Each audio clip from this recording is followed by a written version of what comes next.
하나님의 말씀 보시겠습니다. 하나님의 말씀은 마태복음 4장 5절로 7절까지 있는 말씀이 되겠습니다. 오늘 하나님의 말씀은 마태복음 4장 5절로 7절까지 있는 말씀이 되겠습니다. 우리 다 같이 봉독하십시다. 시작. 이에 마귀가 그분을 데리고 거룩한 도시로 올라가 성전 꼭대기에 그분을 세우고 그분께 이르되 내가 만일 하나님의 아들이거든 뛰어내리라. 기록된 바 그분께서 자신의 천사들에게 너에 관한 책무를 주시리니 그들이 자기 손으로 너를 받들어 언제라도 내 발이 돌에 부딪히지 아니하게 하리로다 하였느니라 하매 예수님께서 그에게 이르시되 또 기록된 바 너는 주 내 하나님을 시험하지 말라 하였느니라 하시더라. 아멘. 기도하십시다. 살아계신 아버지 하나님, 우리가 요 몇 주간 참 예수님이 이 땅에 오셔서 당하셨던 마귀의 시험에 대하여 함께 말씀을 나누고 있습니다. 정말 그 어느 때보다도 이 사단의 시험이 참 엄습해 오는 이때에 우리가 이 말씀 가운데 새 힘을 얻게 하시고 그리고 말씀의 능력으로 주님이 주시는 권능의 손길 안에서 마귀의 시험을 이기는 자들이 되게 해 주옵소서. 오늘 이 연약한 종을 붙드시고 사용하셔서 이 말씀이 우리 심령골수를 찔러 쪼개며 새롭게 하는 생명의 말씀이 되게 해주시기를 살아계신 예수님의 이름으로 기도하옵나이다. 아멘. 착석해 주시기 바랍니다. 출애굽기를 읽어보면 하나님의 사람 모세와 사단을 상징하는 파라오 왕이 싸우는 장면이 나옵니다. 하나님의 뜻대로 이스라엘 백성들을 세상을 상징하는 에집트에서 구출해 내려고 하는 모세와 어찌하든지 그들을 놓아주지 않으려고 하는 파라오 왕의 싸움은 치열합니다. 물론 결국에는 모세가 하나님의 도우심으로 승리하게 되지만 파라오 왕의 방해 공작도 만만치가 않습니다.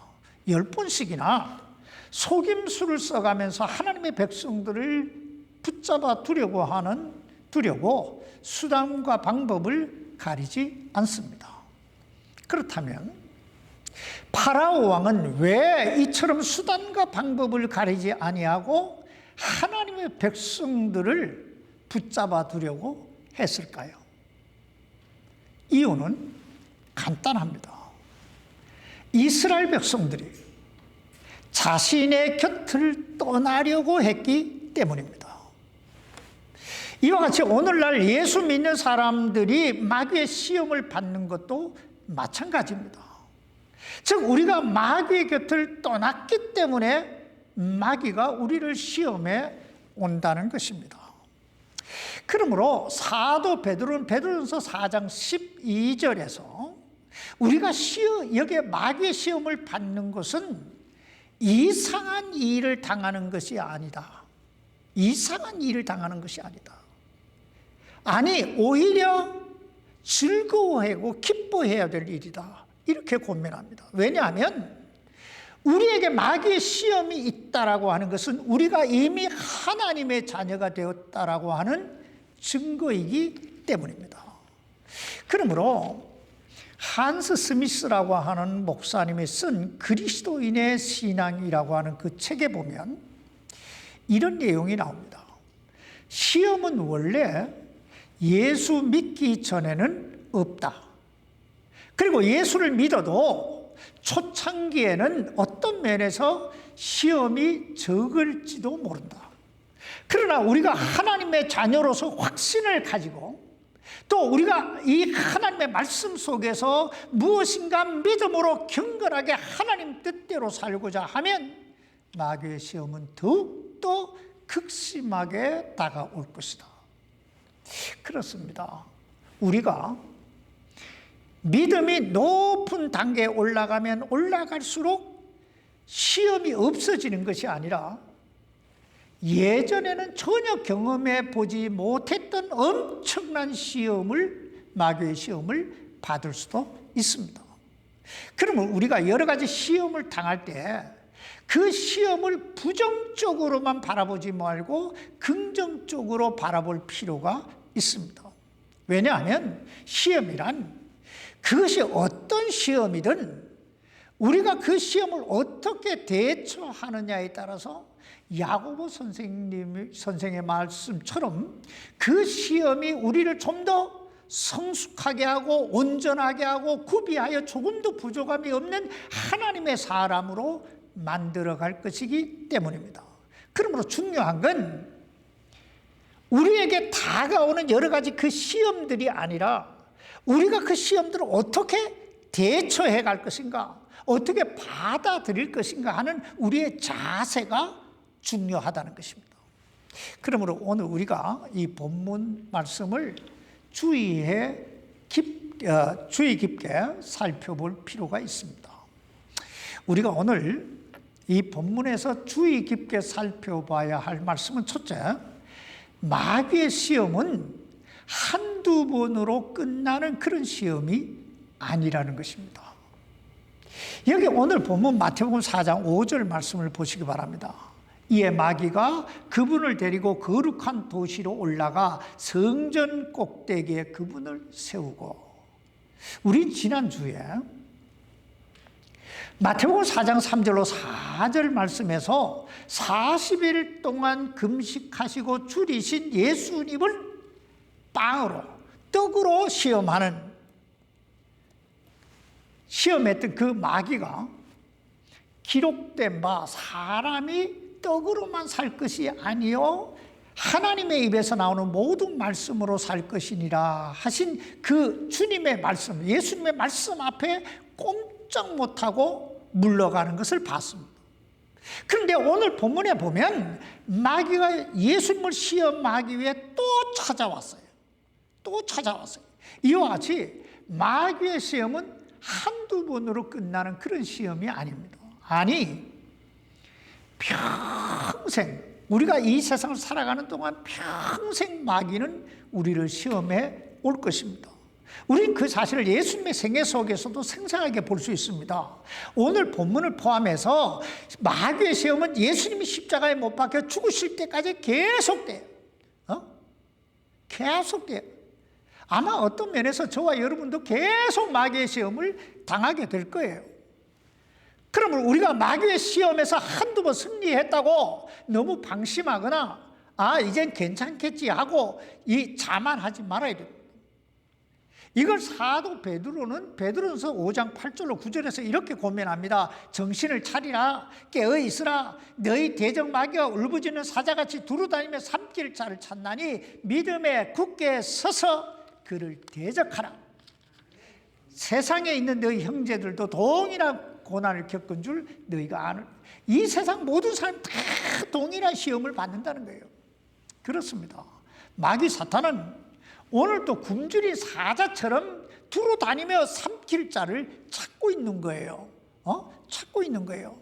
그러므로 정신 안 차리면, 깨어있지 않으면, 믿음에 굳게 서서 마귀를 대적하지 않으면 언제 우리도 마귀의 올무에 걸려 넘어질지 모른다는 겁니다. 또 하나 우리가 여기에서 기억해 둬야 할 것이 있는데, 마귀의 시험을 피해갈 생각은 애시당초 하지 않는 게 좋다는 거예요. 왜냐하면 우리가 예수 그리스도를 믿음으로 하나님의 자녀가 된 이상 마귀의 시험이 오지 않기를 기대하는 것은 불가능한 일이기 때문입니다. 여러분 한번 잘 생각해 보세요. 우리가 마귀와 어떤 관계 속에 놓여 있습니까? 우리가 예수 그리스도를 믿음으로 하나님의 자녀가 되는 그 순간부터 마귀와 우리는 원수 관계예요. 적대적 관계입니다.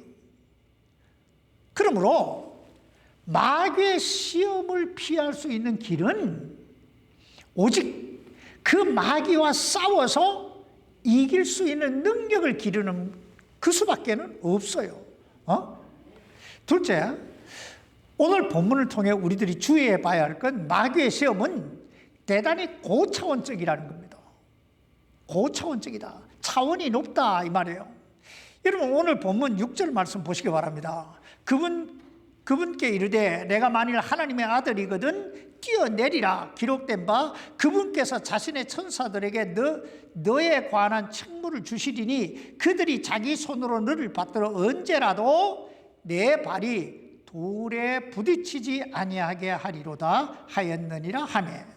여러분 지난주에 예수님께서 마귀의 시험을 뭘로 물리치셨어요? 기록된 바, 즉 이 하나님의 말씀으로 마귀의 시험을 물리치셨어요. 근데 오늘 여기 본문 6절 말씀에 보니까 마귀가 예수님을 시험에 빠뜨리기 위해 뭘 들고 나옵니까? 기록된 바라는 이 하나님의 말씀을 들고 나와요. 여기 오늘 이 6절에서 마귀가 인용한 이 말씀은 시편 91편 11절로 12절에 나오는 말씀이에요. 여러분 주보에 암송 요절에 제가 기록해 놨어요. 거기 한번 보세요. 거기에 보면 그분께서 자신의 천사들에게 너에 대한 책무를 주사 내 모든 길에서 너를 지키게 하시리라. 그들이 자기 손으로 너를 받들어 내 발이 돌에 부딪히지 아니하게 하리로다. 여러분 마귀가 얼마나 고차원적입니까? 그러므로 우리가 마귀를요 우습게 보지 말아야 돼요. 우리말 속담에 귀신처럼 안다는 말이 있죠. 귀신처럼 안다. 마귀는요 정말 귀신처럼 압니다. 왜냐하면 마귀는 그 모든 귀신들의 우두머리이기 때문에 귀신처럼 아는 거예요. 아무튼 마귀가 이 하나님의 말씀을 인용해 가면서 성전 꼭대기에서 뛰어내리라고 합니다. 오늘 이 6절 말씀을 좀 쉽게 풀이하면 이런 뜻이에요. 너가 정말 하나님의 아들이라면 너도 하나님 말씀을 알 게 아니냐? 그 하나님 말씀에 뭐라고 기록되어 있냐? 내가 어떤 길로 가든지 하나님이 자신의 천사들 통해서 너를 지켜주시겠다고 하지 않았느냐? 그러니 한번 이 성전 꼭대기에서 뛰어내려 보라는 거예요. 그래서 만약에 너가 여기서 뛰어내렸음에도 불구하고 발이 돌에 부딪히지 아니하고 무사하다면 사람들은 너를 하나님의 아들이라고 인정해 줄 거고 만약 죽으면 너는 하나님의 아들이 아닐 거다. 즉 그렇게 얘기하는 거예요. 여러분 이 얼마나 고차원적이고 아주 그럴듯한 이야기입니까? 이와 같이 마귀가 우리를 시험에 올 때도 때때로 이 하나님의 말씀을 들고 올 수 있다는 사실을 우리가 기억해야 돼요. 그 대표적인 예가 뭐예요? 바로 이단들이에요. 이단들 잘 보세요. 대부분이 이 하나님 말씀을 가지고 와요. 그렇다면 우리는 어떻게 이 끈질기고 고차원적인 이 마귀의 시험을 물리치고 승리할 수 있을까요? 간단하게 결론부터 먼저 말씀드리면 살아있는 이 하나님의 말씀으로 밖에는 마귀를 이길 길이 다른 길이 없습니다. 여기 오늘 본문 마태복음 4장 7절 말씀 보시기 바랍니다. 예수님께서 그에게 이르시되 또 기록된 바 너는 주 내 하나님을 시험하지 말라 하였느니라. 여기서 우리들이 주목해 봐야 할 것은 하나님을 시험한다는 것이 뭐냐 하는 거예요. 하나님을 시험한다는 게 뭐냐. 물론 이 하나님을 시험한다는 것에 대해서 우리가 여러 가지로 해석할 수 있겠지만은 저는 오늘 간단하게 두 가지만 말씀을 드리겠습니다. 첫째, 하나님을 시험한다는 건요, 이 하나님의 말씀을 고의적으로 테스트하는 것을 하나님을 시험한다 이렇게 말하는 거예요.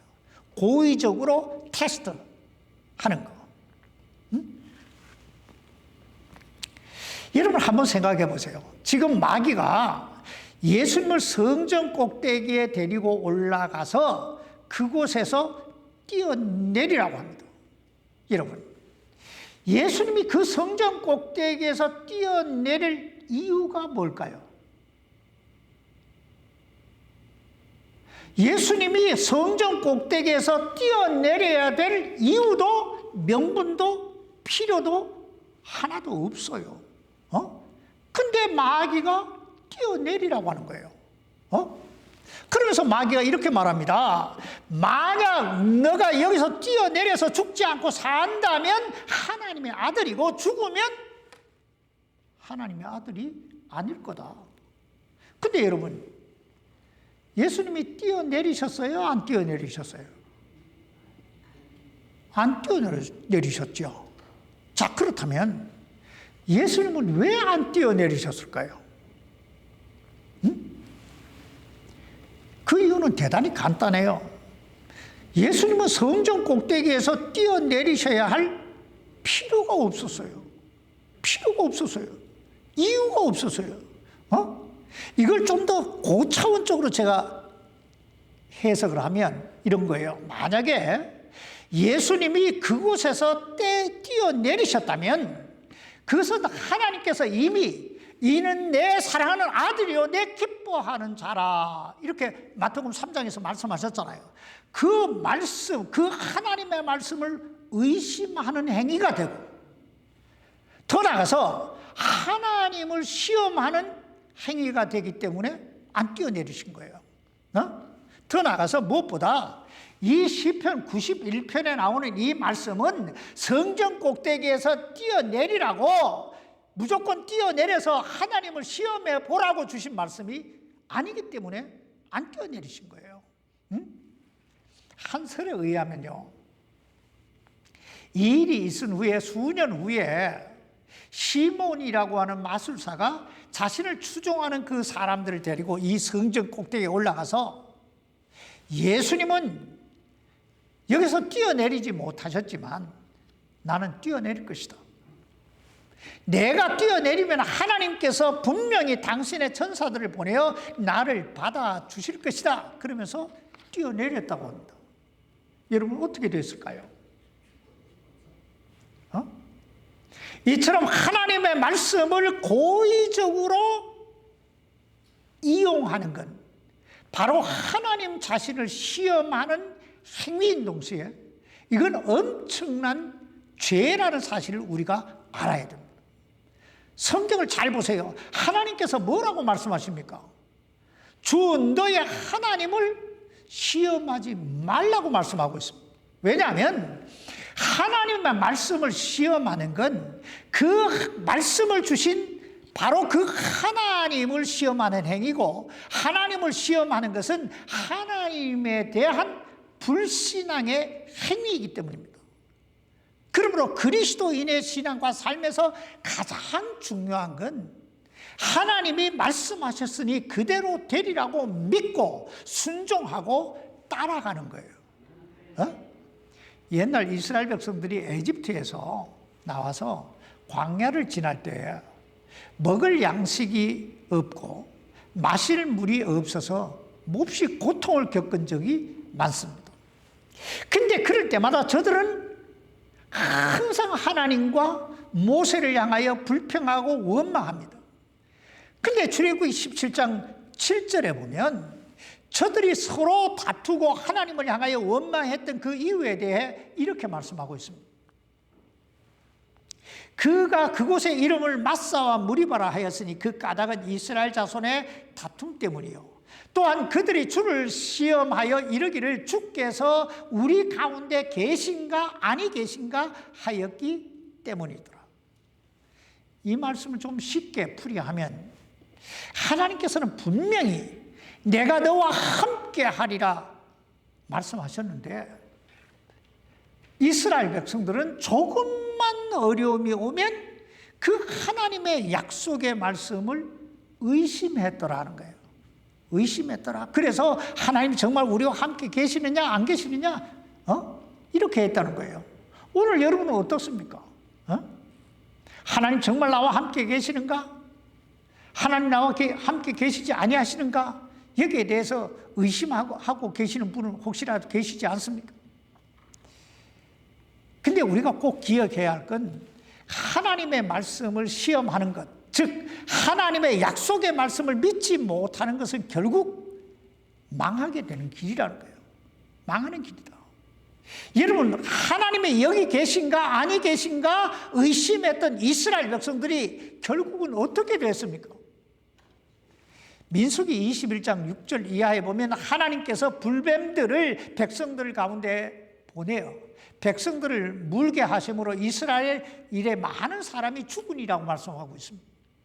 그런가 하면 저들 가운데 하나님이 저들에게 주시겠다 약속하신 젖과 꿀이 흐르는 그 가나안 땅에 들어간 사람은 여호수아와 갈렙밖에 없어요.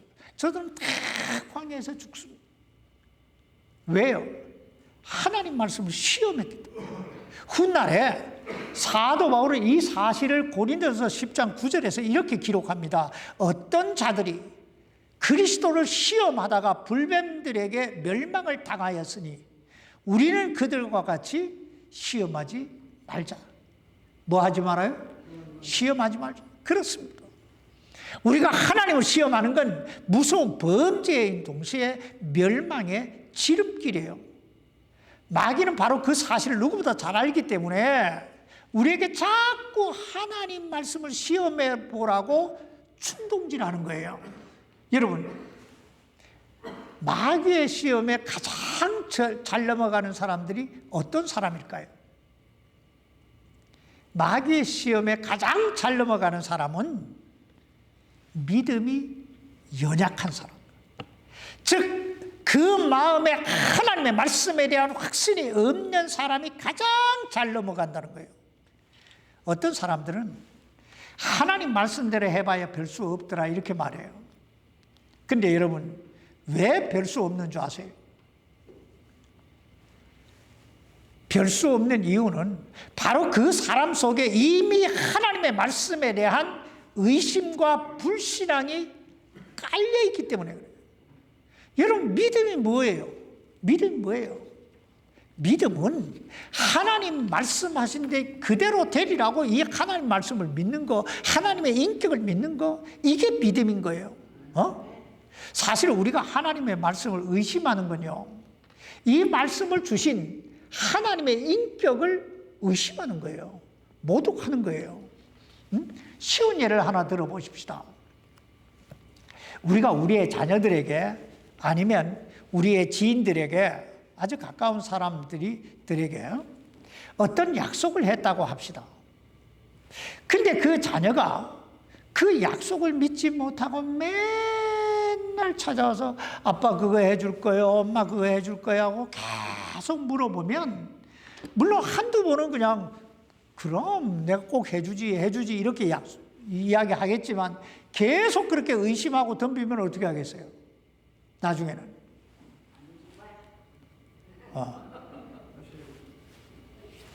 이와 같이 하나님의 말씀에 대한 불신앙은 곧 하나님의 인격에 대한 모독 행위인 동시에 사망에 이르는 죄가 된다는 거예요.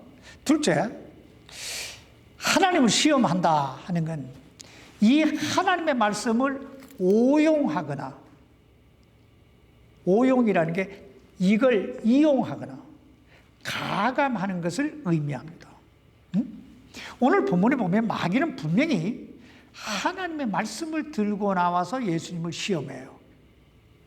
근데 예수님은 그런 마귀를 향해서 주 내 하나님을 시험하지 말라고 책망해요. 여러분, 왜 예수님은 이렇게 책망하셨을까요? 마귀가 말씀을 들고 나왔는데. 왜냐하면 마귀가 인용한 이 시편 91편에 나오는 이 말씀은 성전 꼭대기에 뛰어내리는 사람에게 주신 말씀이 아니에요. 하나님 살아계신가 안 계신가, 이 말씀이 진짜인가 가짜인가, 이걸 한번 테스트 해보자고 뛰어내리는 사람에게 주신 말씀이 아니라는 거예요. 원래 이 시편 91편에 나오는 이 말씀은요, 온전히 하나님 의지하고 하나님 사랑하고 하나님 영광을 위해서 살고자 하는 자들에게 주시는 하나님의 엄청난 은혜의 약속이에요. 시편 91편 14절로 15절 말씀에 보면 이런 말씀이 나와요. 그가 내게 사랑을 품었으므로 그러므로 내가 그를 건지리라. 그가 내 이름을 알았은즉 내가 그를 높이 세우리라. 그가 나를 부르리니 내가 그에게 응답하리라. 고난 당할 때 내가 그와 함께하여 그를 건지고 존귀하게 하리라.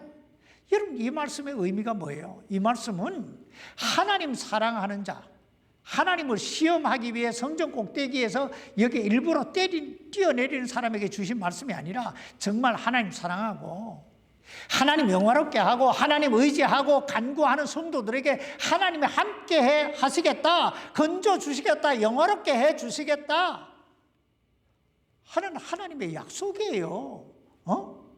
그러므로 아무데나 이 말씀을 끌어다가 붙이면 위험해요. 여러분, 오늘날 왜 수많은 사람들이 이단에 빠지는 줄 아세요? 대부분이 이 하나님의 말씀을 부분적으로 자기 입장에서 자기 목적을 위해 해석하기 때문입니다. 그렇다면 왜 마귀는 이 말씀을 살짝 여기서 빼고 저기서 빼가지고 또 여기 더하고 저기 더해서 이렇게 우리를 시험해 올까요? 사단의 목적은 분명합니다. 사단의 목적은 이 하나님의 말씀이 목적이 아니에요. 무슨 말이냐면 사단의 목적은 이 하나님의 말씀을 이용해가지고 자신의 목적인 사람들을 시험에 들게 함으로 하나님 곁에서 떠나게 하는 것이지, 성경이 뭐라고 말씀하고 있느냐? 이게 진리냐? 아니냐? 여기에는 전혀 사단은 관심이 없어요. 사단의 관심은 오직 이 성경 말씀을 가지고 어떻게 영혼을 꿰낼까? 이단들 자세히 보세요. 모두가 자신들이 유리한 대로 부분적으로 들고 나와서 해석을 해요.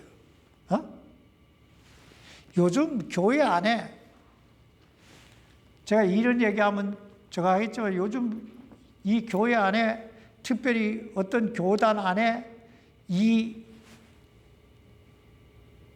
문제들, 성적인 문제들, 이런 것 때문에 엄청난 지금 파장이 일어나는데, 이 사람들은 어떤 사람이든 무조건 다 목사를 세워도 괜찮다고 덤비는 거예요. 성경에 뭐라고 말씀하시느냐에 전혀 관심이 없어요. 개가 됐든 뭐가 됐든 전혀 문제가 없어요. 자기 양심을 팔아먹어. 성경 이 진리의 말씀을 팔아먹는 거예요.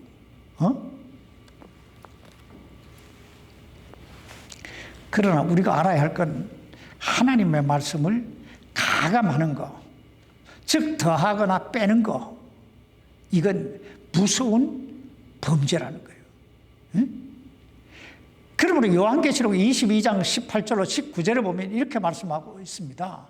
내가 이 책의 대언의 말씀들을 듣는 모든 사람에게 증언하노니 만일 어떤 사람이 이것들에다 더하면 하나님께서 이 책에 기록된 재앙들을 그에게 더하실 것이요. 잘 봐야 돼요. 이 하나님 말씀에다 뭘 더하거나 빼거나 하면 이 성경에 기록된 그 재앙들을 그 사람에게 더하시겠다는 거예요. 또 이렇게 말씀합니다. 만일 어떤 사람이 이 대언의 책의 말씀들에서 빼면 하나님께서 생명책이 뭐예요? 우리 영생의 그 생명책 아니에요? 그 책과 거룩한 도시와 이 책에 기록된 것들로부터 그의 부분을 빼시리라. 천국에서 빼겠다는 거예요. 여러분, 이게 얼마나 무서운 경고의 말씀입니까? 그러면 우리는 이 하나님의 말씀을 볼 때 부분적으로만 보지 말고, 또 부분적으로만 해석하지 말고 전체를 보고 이 전체적으로 이 말씀을 통해 하나님께서 오늘 나에게 무슨 메시지, 무슨 말씀을 주시는가에 귀를 기울일 줄 알아야 돼요. 물론 그러기 위해서는 뭐가 필요해요? 말씀 배워야 돼요. 성경 공부해야 돼요. 성경 공부 안 하고 교회만 왔다 갔다 해보세요. 10년이 지나고 20년이 지나고 30년이 지나도 똑같아요. 물론 들은 풍월은 있어서 말이야 잘하겠지만 좀 더 깊은 하나님과의 동행을 할 수가 없다는 거예요. 그러므로 이 하나님 말씀을 읽고 듣고 배우고 행하는 일에 더욱더 자신의 몸과 마음을 들이시기를 바랍니다. 여러분, 세상에서 가장 복이 있는 사람은 어떤 사람일까요? 요한계시록 1장 3절에 보면 이 대언의 말씀들을 읽는 자와 듣는 자와 그 안에 기록된 그것들을 지키는 자들은 복이 있다는 것이에요. 어떤 사람이 복이 있어요? 읽는 자와 듣는 자와 이 안에 기록된 말씀대로 행하는 자는, 지키는 자는 복이 있다. 왜냐하면 이 하나님의 말씀이요, 그 다음 구절에 때가 가깝기 때문이라고 그래요. 이 때가 어떤 때냐? 예수님 재림하시는 때잖아요. 이 세상이 심판받는 때 아닙니까? 이런 때에 이 하나님의 말씀이 결국은 마귀의 시험에서 우리를 지켜줄 것이고, 이 말씀이 우리에게서 우리를 지켜줘요. 나에게서 나를 지켜준다 이 말이에요. 더 나아가서 이 말씀이 하나님의 복을 받게 하는 거예요. 그러므로 올해 참 힘들더라도 그 어떤 일보다 이 하나님 말씀을 읽고 듣고 지키는 일에 더 힘쓰고 애쓰시는 우리 모두가 될 수 있기를 바랍니다. 여기 마지막으로 마태복음 4장 11절 말씀 보고 마치십시다. 마태복음 4장 11절입니다. 다 같이 읽읍시다. 시작. 이에 마귀가 그분을 떠나고 보라, 천사들이 와서 그분을 섬기니라. 오늘 이 말씀대로 마귀가 우리를 떠나고 보라, 천사들이 와서 우리를 섬기니라. 이 말씀이 오늘 우리의 말씀이 될 수 있기를 주님의 이름으로 축복합니다. 기도하십시다. 살아계신 아버지 하나님, 우리는 다 양 같아서 어긋난 땅길로 갈 때가 수없이 많습니다. 그러나 하나님께서 이 말씀을 통하여 우리가 어디로 가야 되는지 또 어떻게 살아야 되는지 다 말씀해 주시니 얼마나 감사한지요. 이 말씀을 늘 가까이 함으로 마귀를 이기게 하시고 또 나 자신을 이기게 하시고 세상을 이기게 하셔서 하나님 영광을 위해 멋있게 살고 하나님의 복을 받아 누리는 우리 모두가 되게 주여 도와 주옵소서. 마지막 시대에 우리가 붙들 수 있는 거, 그것은 꼭 붙들어야 되는 거, 그것은 이 하나님 말씀이라는 사실을 우리가 잊지 말게 하옵소서. 예수님의 이름으로 간절히 기도하옵나이다. 아멘.